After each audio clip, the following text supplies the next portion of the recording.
வணக்கம் மக்களே. கந்த புராணம் பகுதி 3.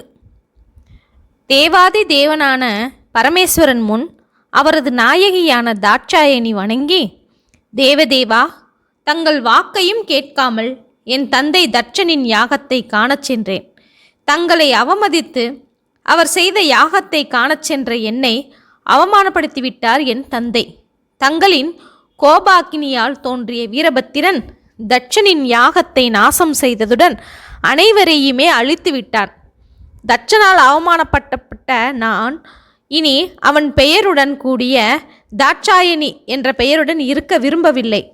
தாங்கள் தயை கூர்ந்து மறுபிறவி எடுக்க அருள் புரிய வேண்டும் என்று வேண்டி நின்றாள். மகாதேவன் மனம் குளிர்ந்து, தேவி, உனக்கு மற்றொரு பிறவி எடுக்க விருப்பம் இருந்தால் கூறுகிறேன் கேள். பர்வதராஜன் இமவான் நீ தன் மகளாக பிறக்க வேண்டும், உன்னை எனக்கு மணமுடிக்க வேண்டும் என்று தவம் இருக்கின்றான்.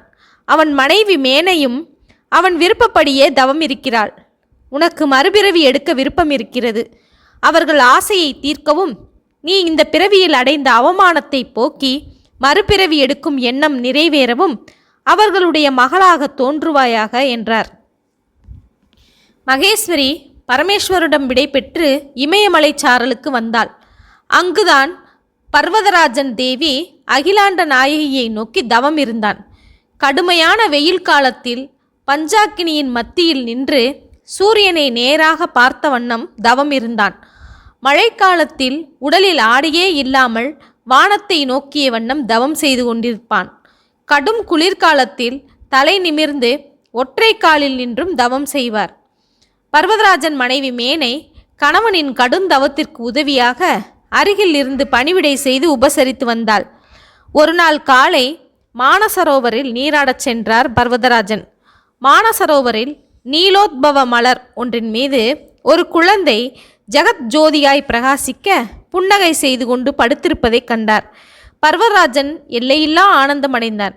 தேவிதான் குழந்தை வடிவத்தில் தோன்றியிருக்கிறார் என்பதை உணர்ந்து அதன் முன் விழுந்து வணங்கி எழுந்து நின்று, அகிலாண்ட நாயகியே, சிவசங்கரி, உமா மகேஸ்வரி, கருணை கடலே, அன்பர் உள்ளத்தை மகிழ்விக்கும் மகாதேவியே, இன்றே என் மனோபீஷ்டம் பூர்த்தியாயிற்று.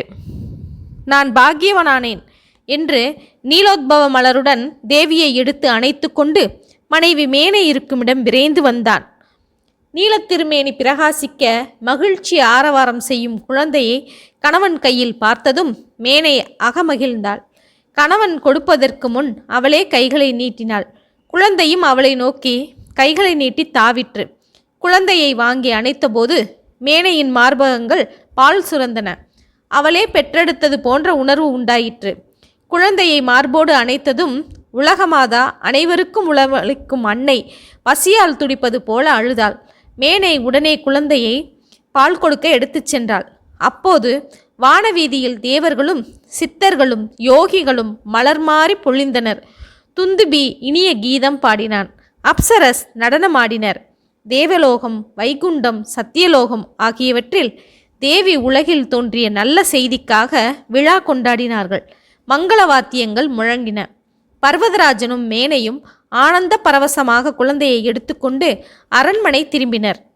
பர்வதராஜனும் மேனை தேவிக்கும் பராசக்திதான் அகிலாண்ட நாயகி என்ற நினைப்பு இல்லாமல் மறக்கும்படி செய்துவிட்டாள் தேவி. அரண்மனையை அடைந்த பர்வதராஜன் அமைச்சர்கள், குலகுரு ஆகியோரை அழைத்தான். குழந்தை ஜாதகத்தை கணிக்க சொன்னான். நகரம் முழுவதும் தோரணங்களால் அலங்கரித்து விழா கொண்டாட ஏற்பாடுகள் செய்ய கட்டளையிட்டான். மன்னன் மகிழ்ச்சியில் நகர மக்களும் கலந்து கொண்டு ஒவ்வொரு குடும்பத்தினரும் தங்களுக்கே குழந்தை பிறந்தது போல் வீடுகளை அலங்கரித்து கொண்டாடினார்கள். நகரம் முழுவதும் திருவிழா கோலத்துடன் விளங்கிற்று. 11ஆம் நாள் தொட்டிலிட்டனர். அகிலத்திற்கும் பெயர் சூட்டும் அன்னைக்கு பார்வதி என்று பெயர் வைத்தனர். பர்வதராஜனும் மேனையும் குழந்தை பார்வதியை மார்பிலும் தோளிலும் வளர்த்தனர். பார்வதி நாளுக்கு நாள் வளர்ந்து பட்டை தீட்டிய நீலக்கல் போல் பிரகாசித்தாள். 5 வயதானதும் தகப்பனாரிடம் சென்று, தந்தையே, பரமேஸ்வரனையே என் மணாளனாக வரிக்க விரும்புகிறேன். என் விருப்பம் நிறைவேற பரமேஸ்வரனை குறித்து தவம் மேற்கொள்ள ஏற்பாடுகள் செய்து தரும்படி கேட்டுக்கொள்கிறேன் என்றாள் பார்வதி தேவி. தாய் மேனை, தவம் செய்ய போக வேண்டாம் உமாதேவி என்றாள். ஓங்கார வடிவான அன்னை அகிலாண்ட நாயகிக்கு அன்றிலிருந்து உமா என்ற பெயரும் ஏற்பட்டது. மகளின் விருப்பத்தை நன்கு அறிந்து கொண்ட பர்வதராஜன் அவள் தவம் செய்ய தேவையான பொருட்களை சேகரித்தான். பல தோழிகளையும் சேர்த்து பார்வதியை தவம் செய்ய அனுப்பினான். பார்வதி தேவி தன் தோழிகளுடன் இமயமலை உச்சிக்கு சென்றாள். அங்கு குடில் அமைத்து தங்கி பரமேஸ்வரனை குறித்து தவம் செய்ய ஆரம்பித்தாள். ஓகே மக்களே, இதன் தொடர்ச்சியை அடுத்த பகுதியில் காண்போம். நன்றி, வணக்கம்.